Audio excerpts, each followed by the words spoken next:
So let's jump right in to the very first ever Love Your Shelf podcast. Oh man, this is a momentous occasion. It is. I have like shivers. Listeners, you have no idea what we just went through to get this to work. Yeah, we're supposed to be the technologically savvy ones, and it's the been secret's out. Yeah. So this is episode 1, as I said, and we're going to call it "You Can Take a Librarian Out of the Library," because we are living in the world of COVID-19 and the library is closed. So that was sort of what prompted us to start this podcast, because we are missing all of our patrons and missing getting to talk to them. And so we're so connected to this community under normal circumstances, of course. And yeah, I think we've had withdrawals a little bit and feel the need to, let everyone sort of get an inside look. Exactly. And for librarians, we're actually very chatty. Yep. So we're not the quiet, shushy librarians at all. So it's been times have changed. So we're going to talk about a few things, some like what's going on around here, what we're doing, and maybe some fun stuff too. So first of all, we've been, getting some questions from people, like, what are you doing all day? So I figured maybe we could talk about what's going on while the building is closed to the public, and but we're still here. Mm-hmm. So what are you up to, Emily? Well, first of all, just for once everybody can come back into the library, they're going to be surprised at how organized this place is. It looks beautiful. I'm talking like down to the last shelf, cleaned and culled. It's gorgeous. So that feels really good. You and I haven't been as a part of that as everyone else has, though. Yeah, we've been doing a lot of experimenting, getting out of our comfort zones, planning for things that might happen and might not happen. Yeah. So we've been part of our reaching out and wanting to connect with people. We've been making videos and putting them on YouTube. And so that was a whole other learning process as well. Yeah, I feel like I had to sort of become a stronger person to, find it within myself to make those videos. It's a weirdly vulnerable position to be in. Absolutely. Yeah. And I think it's an ongoing challenge too. Yes. But it's something that we have always wanted to do to, Mm-hmm. to sort of expand our services. So it's been an opportunity, not just a challenge. That's what I was gonna say. Is weirdly, we've had the chance to do things that, like you said, that we've always wanted to do and just don't have the time to when we're running our normal programs. So yeah, I do think we'll come out of this with some new skills. Yeah, and then too, we've also been asked. Hopefully, we do. We do value learning here, so hopefully we learn a few things.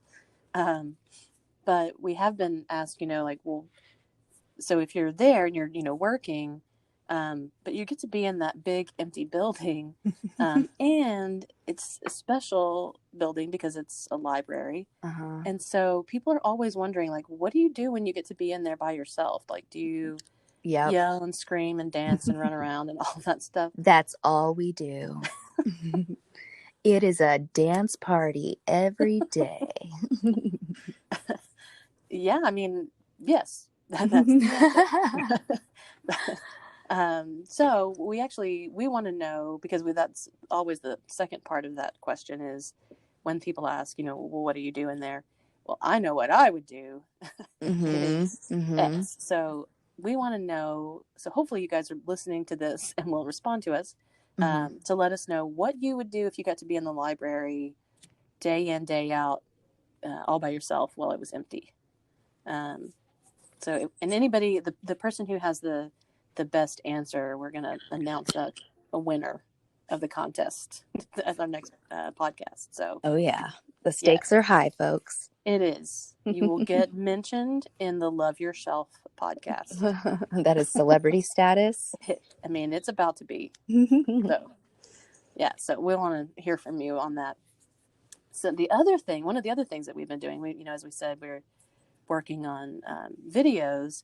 Well, right at the beginning of all of this, when we closed the library and we're trying to figure out what we were going to do, one of the main features of one of the main programs that we have is story time every week with Emily and Elia. And so we knew that we couldn't read full books, children's books, online and post them because of copyright issues. So we are librarians. We take that very seriously. Even though I do feel like I've seen a lot of people that seem to sort of, I don't know, they seem like they're ignoring that, but we stay true to the copyright laws, just for the record. Yes, we did not go rogue. We're trying to do the right thing. So what we did is we decided, well, we'll write our own story so that we can still have story time and not have to fool with copyright issues. So our next little segment is I'm going to ask about the origin story of Daryl the squirrel. Well, and it's so funny. So yes, Daryl is a character that actually Aaliyah came up with, and I thought she had just come up with it that day. But apparently he has an even richer history than we thought. She said that even like within the last couple of years, there was a squirrel that she would always see at the dumpster, and of course in the back. And of course, we don't know if it was the same squirrel every time or not, but we'd like to think that it was. And she named him Daryl, and so she'd greet Daryl every time she saw him at the dumpster. But yeah, little does he know, he lives on. I hadn't heard that story. I didn't know. I know. He was dumpster Daryl. Yeah, I know. So he's moved on not moved on to a better place in a bad way. I mean, in like a story time way. Yes, really a better place. Yeah. Yes. So anyway, Aaliyah came up with this character Daryl, and she just started typing. And the first draft was super weird and only entertaining to us. But then we tweaked it and had a great little beginning of a story about a squirrel named Daryl who had a dream, and that dream was to ride a horse. So we wrote the first bit of that first little story, invited others to finish the story, and we got a couple of responses. Now we're continuing Daryl's adventures, and I'm trying to kind of split it. Now I've taken the reins a little bit, and right now Daryl and his friends are in the middle of starting a band, so tune in, see what happens with that.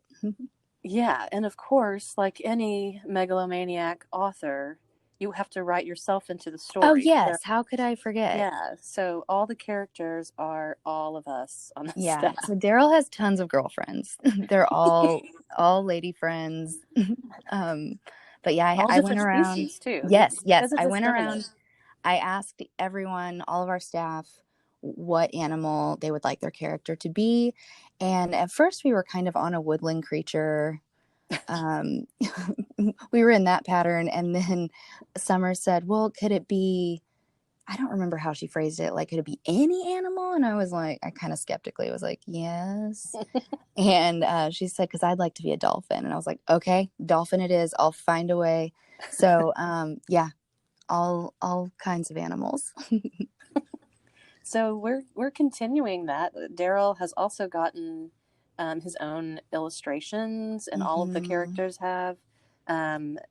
Thankfully, we have Katie, who on the staff, who has been doing those illustrations, and we're planning on compiling this into a book, I think. Right? Yeah, I'd like to. I mean, I definitely think it could be edited a little bit more carefully. But I think it could be. I'm having so much fun writing it. I think it's hilarious. I mean, good, thank you. Yeah, because he's got his tiny little hats and his tiny little. I always try to remind everyone how tiny his belongings are. He is a squirrel, and Right, right. tiny things are adorable. Of course. So yeah, so we're going to continue Daryl, but we're also, we're still purchasing and researching books. Mm-hmm. We're focusing on ebooks and e-audiobooks for right now. But those kinds of things, that's something that we are doing on a daily basis. So we'd like to take a little segment to talk about like what we're reading, Mm-hmm. watching, because even though we're working, we are spending some of our quarantine time in front of the Netflix and all that kind of stuff. Yes, So, we are guilty of so that as well. yeah. So what are you into these days?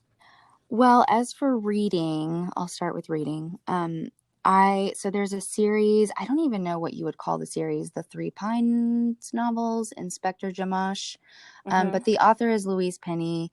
My mom introduced, it's a murder mystery series, but it's pretty light.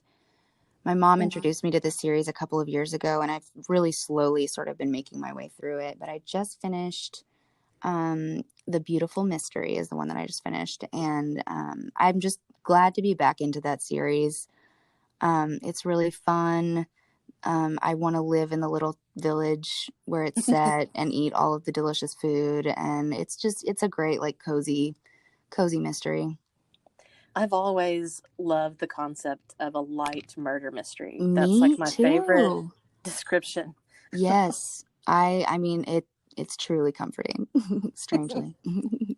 But I started reading again a book that I loved from my childhood. It's a classic, From the Mixed Up Files of Mrs. Basil E. Frankweiler by Oh, E.L. I love that book. Konigsberg. I know, it's so fun, and it kind of goes along with what you were talking about, that idea of being left alone in a big, giant, normally very public space, and Uh, yeah, your imagination kind of runs away with you a little bit.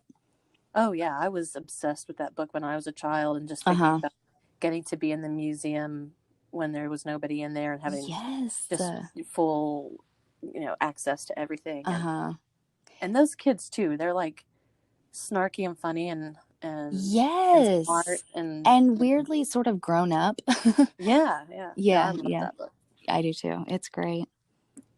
What about you? What have you been reading? I just finished a book called Memories of the Future by Siri Hustvedt, and it is one of the best books I've read in a long time. Oh, that's awesome. Yeah, no, Oh. I'm super jazzed about it. It was I think I felt every emotion known to a human Oh in my gosh. reading that book. I Which is mean, kind of scary, but it's good. it is, it's intense. I guess it Hmm. was fitting for our, the time that we're in, maybe, or something. Totally. Or maybe that impacted my reading of it. I don't know, but either way, it did. And like from one sentence to the next, it was gripping and really unusual in the way that the way that it's told. So Hmm. I would definitely, well, I recommend that author in general. She's written several novels that are just brilliant. But Nice. I yeah, was about to say you're selling me on it, so I know, get and in I'm line, purchasing it. guys. Yeah, exactly.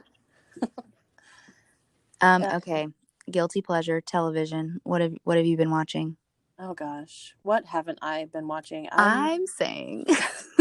I'm guilty of having watched Tiger King. I did Of watch. I did. I course. mean, anything that's going to hit the zeitgeist like that, I have to do it. I have to know what's going on. I know. Yeah, And and it then was, and the thing was, I was not interested. I had several people tell me to watch it. And I oh, was me like, too. what is this nonsense? It is just not anything I would have ever watched on my own. But yeah, I mean, No, my mouth was truly hanging open the entire time. It's a roller coaster. that's the best way to describe it. A roller coaster that's just constantly going I was downhill. gonna say, yeah, it only goes downhill.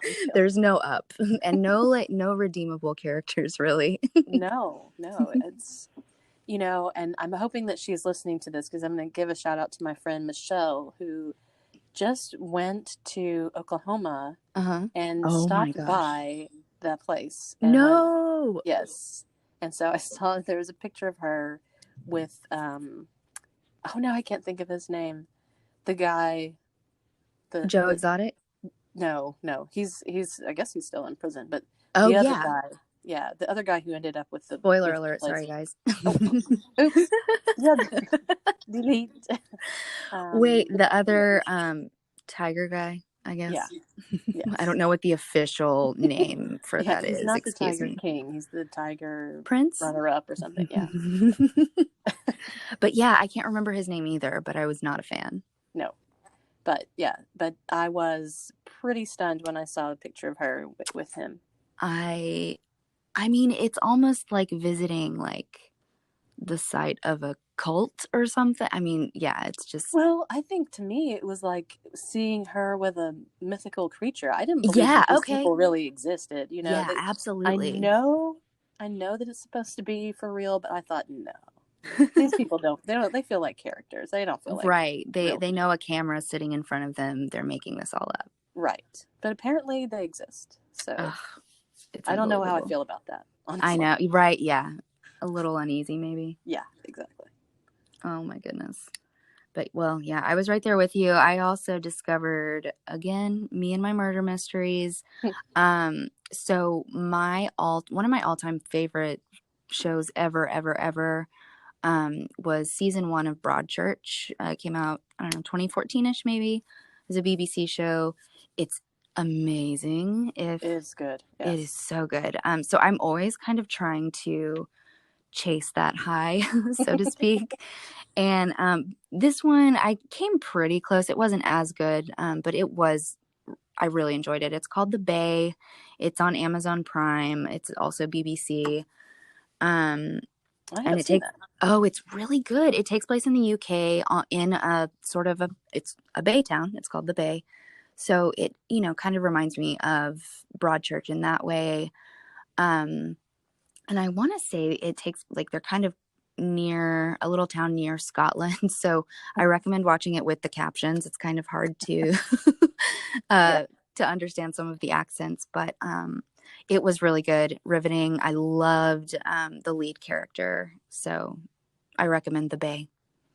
great. I'm gonna put that on my list because I'm Yeah, running out of things. I have to feel. I do say like I feel like I'm running out of options. yeah, no, and there's one season. I'm hoping they'll have another one.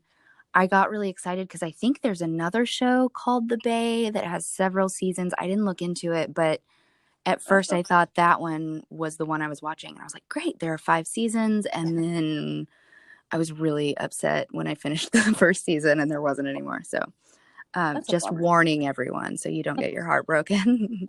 Right. Ugh. Well, we're gonna wrap up here soon, but I did want to mention that we are still closed to the public, and we hmm don't yet know when that's going to change. But what we're doing while we're here, in addition to running and screaming and making hmm funny hmm videos, we are also trying to figure out ways to prepare to be able to open so that we can have people here again. So Yeah, it's a we're lot to working. think about. Yes, yeah. It's a lot of logistical stuff, and our biggest concern is the safety of the community. So hmm we're working on that. But we're gonna end up for our first podcast with a little segment about what's making us happy this week. I think we could And all use happiness right now. yes, exactly. So I'm gonna start. Sure. Okay, I discovered that there is a perfume called Whispers in the Library. Oh, so And perfect. yes, and so immediately I ordered some because I have to know what this smells like. Yes. And it did. It made me very happy. It smells very good. I hmm do not think that it's based on our library. No, Not that this our is not library a is bad. whispering library. No, no. So I think We'll have they we'll bottled this create somewhere else. yeah, we'll create screams in the library. I don't know. You're right. that's a. I don't want to know what that would smell like either. No, Actually, no, I but know. Nothing good. And then the other thing that I discovered, and I cannot recall where I heard about it, but there is a number that you can call. It's 1-855 by Magic, BY Magic, and I'm not going to tell you anything else. You should just call that number, and I think it's something that will give you a giggle. Yeah, it was she had me test it out earlier and did not explain anything beforehand, and it's pretty silly. Yes. Yeah, I'm not saying that it's anything smart or, it's not going to Right, challenge you. disclaimer. Yeah. This is this is a silly selection, not a Hmm. serious one. Yeah. Hmm. How about you? So I have been I love the cello. I think it's the most beautiful instrument in the entire world. And I started following Yo-Yo Ma's. He's a famous cellist. I started following his page on Facebook, and I believe it's Tuesday, he puts out a video. He's calling it Songs of Comfort, and it's a different sort of classic song every week. And it is so soothing. I mean, I've gone back and listened to them multiple times. I love the cello. I think it's just an instant sort of anxiety reliever. So that's Yo-Yo Ma on Facebook, his Songs of Comfort. I love it. That's awesome. I saw that, but I hadn't stopped and Oh my listened to gosh, you it. should. So You should. yeah. I love it. Well, that's it for our first ever episode. We will be doing this weekly for the foreseeable future, and we'll have updates each week. We'll let you know what's going on here, what our plans are, and any other little tidbits. Please feel free to respond and comment about other things that you might want to know, or if you have suggestions for us about reading recommendations or other things that we can do. We want to hear from you because Mm-hmm. that's typically how we make our decisions. And so Mm-hmm. we don't want to be in a vacuum in that sense. We want to know And what you yeah, like. keep our conversations going. Yeah. So Absolutely. we'll be seeing you virtually in the near future. Oh, So we'll sign off. I'm Crystal, I'm and Emily. bye. Bye, guys.